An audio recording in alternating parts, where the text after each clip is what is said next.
Hi friends, నేను మీ విజయాదిత్యని, భాస్కర్ని. Friends, చాలామంది రేపటి నుంచి ఎగ్జామ్స్ మనకి టీఎస్సీ ఎగ్జామ్స్ హెచ్జిటి వాళ్ళకి 18 నుంచి 31 వరకు జరుగుతున్నాయి కదా. సో రేపటి నుంచి అంటే రేపు ఎగ్జామ్ రాస్తున్న వాళ్ళు ఎవరో అలాగే 31 వరకు వీళ్ళందరినీ కవర్ చేస్తూ ఒక వీడియో చేయాలని ఆలోచన వచ్చింది. ఎందుకంటే మా వ్యూవర్స్కే కాదు, నా వ్యూవర్స్కే కాదు, ఇంకా కొత్తగా ఈరోజు ఇంకెవరు కొత్తగా చూస్తున్నారు ఈ ఛానల్ని, సో వాళ్ళకి కూడా యూజ్ అవుతుంది. విషయం ఏంటంటే, సో అందరూ చెప్పేది ఫస్ట్ ఏంటంటే అందరూ చెప్పేది చెప్తా, తర్వాత నేను చెప్పేది చెప్తా. ఫస్ట్ ఏంటంటే అందరూ కూడా ఎగ్జామ్కి 1 అవర్ ముందు లేదా హాఫ్ అన్ అవర్ ముందు వెళ్ళిపోండి. ప్రూఫ్స్ అన్నీ పట్టుకెళ్ళండి, ఫొటోస్, ఆధార్ కార్డు ఇవన్నీ కూడా పట్టుకెళ్ళండి, ప్రూఫ్స్ పట్టుకెళ్ళండి. నెక్స్ట్ ఏంటంటే పాకెట్లో ఏమీ లేకుండా చూసుకుని, ఇంతకుముందు సరదాగా ఏదైనా పేపర్స్ ఏమైనా పెట్టుకున్నారేమో అవి చూసుకొని నీట్గా ఏంటంటే ఎర్లీ మార్నింగ్ లేచి 1 అవర్ ముందు వెళ్ళిపోండి. సో ఏ టెన్షన్ లేకుండా ఈజీగా ఉంటుంది పేపరు, కష్టంగా అయితే ఉండదు. నా ఉద్దేశం అయితే కష్టంగా లేకపోతే అందరూ రాస్తారని మీకు అనుకోవచ్చు. చెప్తున్నాను కదా, పేపర్ ఈజీగా ఉంటుంది, కానీ ఆప్షన్సే కష్టంగా ఉంటాయి. అర్థమైంది కదండి? పేపర్ ఈజీగా ఉంటుంది, ఆప్షన్స్ కష్టంగా ఉంటాయి. మీరు జాగ్రత్తగా మీరు చేసుకుంటే మీకు ఏం ప్రాబ్లం ఉండదు. సో మన వీడియోలోకి వెళ్ళిపోతాం. ఈరోజు ఏంటంటే ఎవరెవరు ఏ మనస్తత్వాలు అసలు ఎగ్జామ్ రాయడానికి వెళ్తుందని నేను చెప్పిన. చాలామంది ఇప్పుడు చూస్తున్న చాలామందిలో, ఈ వేల మందిలో కొంతమంది పేరెంట్స్ అంటే భయంతో, ఎగ్జామ్ రాయకపోతే తిడతారు అనే భయంతో రాసిన వాళ్ళు కొంతమంది ఉన్నారు. వాళ్ళు కూడా రేపొద్దున ఎగ్జామ్ రాస్తారు. నెక్స్ట్ ఏంటంటే కొంతమంది ఎక్స్పీరియన్స్ కోసం రాస్తారు. అంటే ఈసారి పోస్టులు లేవు కదా, ఏదోలా రాద్దాంలే, కనీసం ఎక్స్పీరియన్స్ అయినా వస్తుంది కదా ఇయర్కి, నెక్స్ట్ ఛాన్స్కి అని చెప్పి రాస్తున్నారు. మరి కొంతమంది ఏమో అప్లికేషన్ ఫీజుకి కూడా డబ్బులు లేని స్థితిలో ఉండి కూడా అప్లికేషన్ ఫీకి 550 కూడా అప్పు చేసి కట్టిన వాళ్ళు కూడా ఎగ్జామ్ రాస్తున్నారు. కొంతమంది అయితే సిన్సియర్గా ఎగ్జామ్ చదివి ఈ ఎగ్జామ్ తప్ప వేరే దారే లేదు నాకు అని ఎగ్జామ్కి రెడీ అయిన వాళ్ళు ఉన్నారు.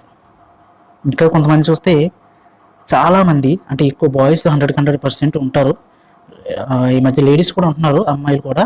సో వాళ్ళు ఏంటంటే హాస్టల్లో ఉంటున్నారు. వీళ్ళకి లక్షలు అప్పు చేసి ఫ్యామిలీకి దూరంగా ఉండి రూమ్లో ఉండి సరిగ్గా తినక అన్నీ చేసి ఎగ్జామ్కి ప్రిపేర్ అయ్యి ఇప్పుడు ఎగ్జామ్ రాయడానికి రెడీ అయ్యారు. కొంతమంది అయితే పాపం ఆ అప్పు చేయడానికి కూడా డబ్బులు దొరక్క, ఎవరు ఇవ్వక, ఇంట్లోనే ఏం చదవాలో తెలియక ఇంట్లోనే ప్రిపేర్ అయ్యి టెన్షన్తో ఎగ్జామ్కి రాయడానికి బయలుదేరిన వాళ్ళు చాలామంది ఉన్నారు. కొంతమంది అయితే నాకు జాబ్ వస్తే నా ఫ్యామిలీని పోషించాలి, లేదా మా ఇంట్లో ఎవరైనా పెళ్లి కావాల్సిన వాళ్ళు ఉన్నారంటే వాళ్ళకి పెళ్లి చేయాలి అనే ముఖ్య ఉద్దేశంతో వెళ్తున్నారు ఎగ్జామ్ రాయడానికి. మరి కొంతమంది అయితే మా జిల్లాకి పోస్టులు లేవు, కాకపోతే ఏంటంటే కనీసం మా నాన్న నలుగురికి నా మార్కులు అయినా చెప్పుకోవడానికి ఉండే మార్కులు రావాలి అనే ఆశతో ఎగ్జామ్కి వెళ్తున్నారు. అంటే పోస్టులు నా జిల్లాకి ఎలాగో నాకు పోస్టులు లేవని చాలామంది బాధ ఉంటుంది, వాళ్ళ కోసం అంటున్నాను. మా జిల్లాకి ఎలాగో పోస్టులు కనీసం ఎక్కువ మార్కులు వస్తే పోస్టులు లేవు కాబట్టి రాలేదు, మార్కులు మాత్రం బాగానే వచ్చినాయి మా అబ్బాయికి అని చెప్పి వాళ్ళ డాడీ అందరికీ చెప్పుకుంటారనే ఉద్దేశంతో ఈ ఎగ్జామ్ రాయడానికి వెళ్తున్నారు. సో ఫ్రెండ్స్, ఇప్పటివరకు వివిధ కేటగిరీలో మీ ఫ్రెండ్స్ అందరి కోసం నేను ఇప్పుడు చెప్పాను కదా, ఇప్పుడు చూస్తున్న ప్రతి ఒక్కరి మనస్తత్వం కోసం నేను చెప్పాను. సో ఇన్ని మనస్తత్వాలు ఉన్న ప్రతి ఒక్కరి యొక్క లక్ష్యం ఏంటి? డిఎస్సి బాగా రాయాలి, అన్నీ తెలిసినే రావాలి అని ఒకే ఒక ముఖ్య లక్ష్యం. అదే కదా ఉద్దేశం, అదే మీ అందరి ఉద్దేశం అదే. సో ఇక్కడ డబ్బులు ఉన్నా అప్పు చేసి కోచింగ్ తీసుకున్నవాడు, పేరెంట్స్కి భయపడేవారు, ఎగ్జామ్ ఇదే నాకు లాస్ట్ ఎగ్జామ్ అనుకున్నవారు, లేదా ఇదే ఎక్స్పీరియన్స్ కోసం రాస్తున్నవారు అనుకున్నవారు, లేదా పోస్టులు కాకపోయినా కనీసం ఎక్కువ మార్కులు కావాలి అని రాస్తున్న వారు అందరూ కూడా పక్కపక్కనే ఉంటారు. ఇప్పుడు మీరందరూ పక్కపక్కనే ఉన్నారు అంటే ఏంటి? మీరు వెళ్ళేది వేరే హాళ్ళకైనా మీ మనసులో మాత్రం ఒకటే భయం, ఎగ్జామ్ ఎలా రాస్తాం, ఎలా రాయాలి అని. ఫ్రెండ్స్, ఇది ఒక రకంగా మీకు మోటివేషన్ వీడియో, కాకపోతే మీకు ఇది మోటివేషన్లో అనిపించదు. ఎందుకో తెలుసా? మనకి ఎన్ని పోస్టులు ఉన్నాయండి? మామూలుగా సుమారుగా మాట్లాడుకుందాం, ఒక 6,000 పోస్టులు ఉన్నాయి. ఎంతమంది జనం ఉన్నారు? ఆ ఎస్సీ వాళ్ళతో తీసేస్తే 6 లక్షలు ఉన్నారు. సో 6,000లో 6 లక్షలు అంటే 6 లక్షల మందిలో ఒక 6,000కి మాత్రమే జాబ్ వస్తుంది, అంతేనా? సో ప్రతి ఒక్కరు ఇప్పుడు నేను చెప్పిన టైప్స్ ఆఫ్ కేటగిరీస్ అందరూ కూడా ఏమనుకుంటారంటే 6,000లో నేను కూడా ఒక్కదాన్ని ఉండాలని మీరు అనుకుంటున్నారు, అంతేనా? అనుకోవడంలో తప్పలేదు. కానీ మీరు హై ఎక్స్పెక్టేషన్స్ పెట్టుకుని వెళ్ళిపోవడం ద్వారా అక్కడ ఎగ్జామ్స్ పేపర్ సరిగ్గా లేకపోయినా, లేదా ఎగ్జామ్ బాగా రాసినా ఆన్సర్స్ తప్పు పెట్టి ఏంటి ఇంత సింపుల్గా ఇచ్చాడే, డిఎస్సి ఇంత సింపుల్గా ఉంటుందా, చాలా కష్టంగా ఉంటుందని అందరూ అన్నారని చెప్పి మరలా క్వశ్చన్స్ తప్పు పెట్టి 10 మార్కులు 20 మార్కులు పోగొట్టుకున్న వాళ్ళందరూ కూడా లాస్ట్కి ఏం చేస్తారు తెలుసా? సబ్మిట్ బటన్ కొట్టగానే 100 మార్కులకి 50 మార్కులు 40 మార్కులు 30 మార్కులు వచ్చిన వాళ్ళందరూ కూడా డిసప్పాయింట్ అయిపోతారండి. వాళ్ళ కోసం ఈ వీడియో అంతే. ఎందుకంటే 6 లక్షల మందిలో 6,000 మందికి జాబ్ వస్తుంది. సో వాళ్ళ కోసం ఈ వీడియో. కాకపోతే మనకి ఇప్పుడు 6,000లో 6 లక్షల మంది ఎక్కువ, 6,000 ఎక్కువ నాకు అంటే 6 లక్షల మంది ఎక్కువ. కాబట్టి 6,000 మంది జాబ్ వచ్చిన వాళ్ళు బాగానే ఉంటారు. అంటే కొంచెం మనశ్శాంతిగా కొంచెం కనీసం జాబ్ వచ్చినా రాకపోయినా మార్కులు ఎక్కువ వచ్చినా వాళ్ళు ఏంటంటే ఇంట్లో చెప్పుకునే విధంగా ఉంటుంది. కొంతమంది ఉంటారు మార్కులు ఇంటి దగ్గర చెప్పలేరు, ఇప్పటిదాకా చదివినంత వేస్ట్, వాళ్ళ మైండ్ ఒకేసారి ఏమైపోద్ది అంటే బ్లాంక్ అయిపోద్ది. వాళ్ళ కోసం ఈ వీడియో అండి. ఒక విధంగా చెప్పాలంటే ఇది మోటివేషన్ వీడియో. కాకపోతే ఏ వీడియో అంటే ఎగ్జామ్ పాస్ అయ్యి జాబ్ వచ్చిన వాళ్ళ కోసం ఈ మోటివేషన్ కాదు. కానీ డిసప్పాయింట్ ఎవరైతే అవుతారో, ఒకవేళ ఎక్కువ మార్కులు జాబ్ వచ్చిన వాళ్ళు కూడా కొంతమంది ఏంటంటే ఇంకా ఎక్కువ మార్కులు వస్తారని వాళ్ళు కూడా డిసప్పాయింట్ అవుతారు అనుకో, ఆ తర్వాత విషయం. మెయిన్ పర్పస్ ఏంటంటే డిసప్పాయింట్ అయిన వాళ్ళ కోసం ఈ వీడియో అండి. గుర్తుపెట్టుకోండి, మనకి ఇదే లాస్ట్ ఛాన్స్ కాదు, ఇదే చివరి ఛాన్స్ కాదు. కొంతమంది ఉంటారు అంటే ఏజ్ అయిపోయి ఇదే లాస్ట్ ఛాన్స్, తర్వాత గవర్నమెంట్ జాబ్కి ఉండదు అని. సో అలాంటి వాళ్ళు మనం ఏం చేయను, ఎందుకంటే వాళ్ళు ఇంతకుముందు మరి రాయలో నాకు తెలియదు. కాకపోతే యూత్ కూడా అంటే మనలాంటి యూత్ కూడా 25, 20, 35 30 లోపు ఉన్న వాళ్ళు కూడా ఇదే నాకు లాస్ట్ ఛాన్స్ అన్న టైప్లో మైండ్లో ఒకటి పెట్టేసుకున్నారు. సో వాళ్ళందరూ ఏమవుతుందంటే చాలా డిసప్పాయింట్ అయిపోతారు. అటువంటి డిసప్పాయింట్ మనకు వద్దు. ఎందుకంటే ఇది ఒక్కటే కాదు, మీకు 1000 అవకాశాలు ఉంటాయి. ఆ 1000 అవకాశంలో ఫస్ట్ అవకాశం ఇది అనుకోండి. అంటే ఇంకా మనకు 999 అవకాశాలు ఉన్నాయి. గుర్తుపెట్టుకోండి ఫ్రెండ్స్. నేను చెప్పొచ్చేది ఏంటంటే ఇప్పుడు మీరు అదేంటండి మీరు అందరికీ జాబ్ మోటివేషన్ అంటే ఎలా ఉండాలి, మీరు తప్పుగా రాస్తారు, బాగా రాస్తారు, 6,000లో మీరు ఒక్కరుంటారు, గ్యారంటీగా ఖచ్చితంగా ఉంటుంది, మీకు జాబ్ పక్కా అని నేను అంటాను అనుకో. అది అలా వీడియో చేస్తే ఎంతమందికి వర్తిస్తుంది అంటే అది 6,000 మందికి వర్తిస్తుంది. మిగతా 5 లక్షల మంది 5.5 లక్షల మందికి మరి ఎలాగా?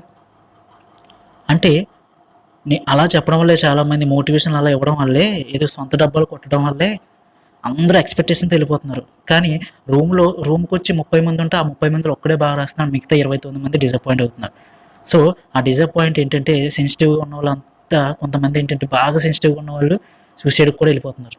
సో అటువంటి పరిస్థితి రాకూడదని చెప్పి నేను ఈ వీడియో చేస్తున్నాను. మీ అందరూ కూడా డిసప్పాయింట్ అయితే అవ్వద్దు. ఏం లేదు, ఈ ఎగ్జామ్లో సింపుల్గానే ఉంటుంది. సింపుల్గానే నేను ఇంతకుముందు ఒక వీడియో చేశాను, అంటే కన్ఫ్యూజ్ పడొద్దని, అంటే ఏ type of confuse questions options అడుగుతాడని చెప్పి ఒక వీడియో చేశాను. ఆల్రెడీ చూసే ఉంటారు, చూడని వాళ్ళు చూడండి, చూసిన వాళ్ళు కూడా ఎగ్జామ్కి వెళ్ళే ముందు బాగా ఎఫెక్టివ్గా ఉంటుంది అనుకుంటే మళ్ళీ చూడండి, ఆ లింక్ ఈ వీడియో కింద ఇస్తాను. సో ఈ విధంగా అనమాట. ఈ ఎగ్జామ్ ఒకవేళ కాకపోతే, వర్కౌట్ అవ్వకపోతే మీ ప్యాషన్ని మీరు ఫాలో అవ్వడం నేర్చుకోండి. అంటే మీకు ఏదైతే ఇష్టమో దాన్ని ఫాలో అవ్వడం మీరు నేర్చుకోండి. ఒకవేళ మీ పేరెంట్స్ మీకు ఇష్టమైంది చేయవద్దు అన్నారంటే వాళ్ళకి అర్థమయ్యేలా చేయండి. అది కనీసం ఆ విధంగా చేస్తే వాళ్ళు ఒప్పుకుంటారేమో. ఓకేనా ఫ్రెండ్స్? అలాగే ఏంటంటే ఇప్పటివరకు మీరు నన్ను ఫాలో అవ్వారు కదా, అంటే జాబ్ వచ్చినా రాకపోయినా ఇప్పటివరకు మీరు నన్ను ఫాలో అవ్వారు. అంటే సబ్స్క్రైబ్ చేసుకుని ఏ వీడియో చేస్తే వింటున్నారు, ఏ వీడియో చేసినా చూస్తున్నారు, వింటున్నారు, నన్ను సపోర్ట్ చేస్తున్నారు. కానీ తర్వాత నేను మీ ఫాలోవర్ని. ఎందుకంటే చాలామంది డిసప్పాయింట్ అవుతారు కదా. ఎగ్జామ్ రాసిన ప్రతి ఒక్కరు కూడా రేపు కానీ ఎల్లుండి ఎప్పుడైనా సరే ఎగ్జామ్ రాసిన తర్వాత మీరు ఈ వీడియో చూసారు కదా, మళ్ళీ ఈ వీడియో ఓపెన్ చేసి కింద కామెంట్ బాక్స్లో మీరు తెలుగులోనే పెట్టండి. మీరు ఏదైతే డిసప్పాయింట్ అయ్యారో, ఏ విషయంలో అయితే డిసప్పాయింట్ అయ్యారో ప్రతిదానికి పెట్టండి. ప్రతిదానికి నేను సొల్యూషన్ చెప్తా. ఓకేనా ఫ్రెండ్స్? ప్రతి ఒక్కరికి రిప్లై ఇస్తాం. తెలుగులో ఎందుకు పెట్టమంటున్నా అంటే కొంతమందికి ఇంగ్లీష్ సరిగ్గా రాదు. సో వాళ్ళకు కూడా అర్థమవుతుంది. అంటే నాతో పాటు మీ ఫ్రెండ్స్ కూడా మీ కామెంట్ చూస్తారు, కొంచెం జాగ్రత్తగా పెట్టండి. మీ నేమ్ ఒకటి పెట్టండి సరిపోద్ది. మీకు పర్సనల్ ఫోన్ నెంబర్స్ అయ్యేం పెట్టొద్దు. ఓకేనా? సో ఇదనమాట. మీకు నేను సపోర్ట్గా ఉంటాను గ్యారంటీగా. సపోర్ట్గా ఉండి మీరేం చేస్తారంటే ఎగ్జామ్ అంతా పోయింది, అనుకున్నదంతా పోయింది, డిఎస్సీ లక్ష్యం అనుకున్నాను కొంతమంది అనుకుంటారు. సో అలా అనుకోవడం వల్ల ఏమవుద్దంటే మనకి మైండ్ డిస్టర్బెన్స్ అవ్వడం, లేదంటే నెక్స్ట్ ఇంక ఏ జాబ్ ఇంకా ట్రై చేయకూడదని ఒక మైండ్ డిస్టర్బెన్స్ తప్ప ఏం ఉండదండి. ప్రతిదాన్ని లైట్గా తీసుకోవడం నేర్చుకోండి. మనం చదువుకున్న వాళ్ళు, మనం లిటరేచర్ పీపుల్స్ కాబట్టి, నిరక్షరాస్యులం కాదు కాబట్టి వాళ్ళ మనం ఆలోచించొద్దు. ఓకేనా ఫ్రెండ్స్? చెప్తున్నాను కదా, ఈ 6 లక్షల మందిలో 6,000 మందికి మాత్రమే వస్తుంది. 6,000 మంది నాకు పర్లేదు, నాకు సంతోషమే వాళ్ళకి రావడం. కానీ మిగతా వాళ్ళు ఏం చేస్తారు అంటే నెక్స్ట్ జాబ్ ట్రై చేయాలన్నా కనీసం పట్టుదల ఉండాలి కదా. ఆ పట్టుదల ఉండాలంటే మీరు డిసప్పాయింట్ అవ్వకూడదు. ఏం లేదు, ఈ ఎగ్జామ్ లేకపోతే వేరే ఎగ్జామ్, చాలా ఎగ్జామ్స్ ఉన్నాయి ఇంకా మనకి ఏం పర్వాలేదు. మీరేం భయపడొద్దు. ఎందుకంటే తర్వాత కూడా మీకు ఏ ప్యాషన్ ఉందో ప్రతి ఒక్కరు కూడా నాకు ఎవరైతే డిసప్పాయింట్ అయ్యారో ఎగ్జామ్ రాసిన తర్వాత వాళ్ళందరూ కూడా మీ యొక్క ప్యాషన్ అంటే మీ యొక్క ఇష్టాన్ని నాకు యూట్యూబ్లో సెండ్ చేయండి, అదే కామెంట్లో సెండ్ చేయండి. ప్రతి దానికి రిప్లై ఇస్తాను. దానికి ఇది ఎందుకు ఇలా చెప్తున్నానంటే మీకు తర్వాత అర్థమవుతుంది, నేను ఇచ్చే రిప్లై బట్టి మీకు అర్థమవుతుంది. సో తర్వాత ఏంటంటే మీ యొక్క లైఫ్ని బట్టి నేను ఒక షార్ట్ ఫిల్మ్స్ తీయడం జరుగుతుంది. మీ లైఫ్ని బట్టి మీ పేరుని బట్టి నేను షార్ట్ ఫిల్మ్ అనేది తీస్తానన్నమాట. సో అందుకు నేను మీ పేరుతో సహా కామెంట్ చేయమంటున్నాను. చివరికి ఈ వీడియో చేయడం వల్ల మీకు చెప్పొచ్చేది ఏంటంటే, డిసప్పాయింట్ అయిన ప్రతి ఒక్కరికి కూడా ఏదో ఒక ప్యాషన్ ఉండే ఉంటుంది. ఆ ప్యాషన్ నాకు తెలియజేయండి. ఆ ప్యాషన్కి ఎలా రీచ్ అవ్వాలి, మీ ఇష్టానికి సపోజ్ ఇప్పుడు మీకు ఫిల్మ్ యాక్టర్ అనుకో, దానికి ఎలా రీచ్ అవ్వాలని నేను చెప్తా. లేదు వేరేది ఏదైనా ఉందనుకో, దానికి ఏ విధంగా రీచ్ అవ్వాలనేది నేను మీకు సజెషన్ ఇస్తాను.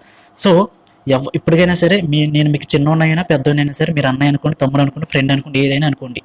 కానీ మీరు డిసప్పాయింట్ అయ్యేటప్పుడు నాకు కూడా ఒకడు ఉన్నాడు సలహా ఇవ్వడానికని మాత్రం మర్చిపోవద్దు నన్ను. ఓకేనా ఫ్రెండ్స్? గ్యారంటీగా మీరు సక్సెస్ అవుతారు. సక్సెస్ అవ్వకపోతే మాత్రం మీరు నన్ను మర్చిపోవద్దు. ఎందుకంటే ఎవరైనా సరే సక్సెస్ అయితే మర్చిపోద్దు అంటారు, కానీ నేను సక్సెస్ అవ్వకపోయినా నన్ను మర్చిపోద్దు అంటాను నేను. వాళ్ళు కూడా నాకు కావాలి. ఎందుకంటే మీరు డిసప్పాయింట్ అవ్వడం నాకు ఇష్టం లేదు కాబట్టి. మీకు కొంతమందికి ఏ ప్యాషన్ అంటే మీకు ఏది ఇష్టమో కూడా ఇప్పటివరకు తెలియదు. ప్రజెంట్ ఈ ఎగ్జామ్ రాసిన తర్వాత మీరు తెలుసుకోవాల్సింది అదే. మీకు మనసులో బాగా ఏది ఇష్టమైతే దాంట్లో మీరు ఆ రంగంలోకి మీరు వెళ్తేనే మీరు సక్సెస్ అవ్వగలరు.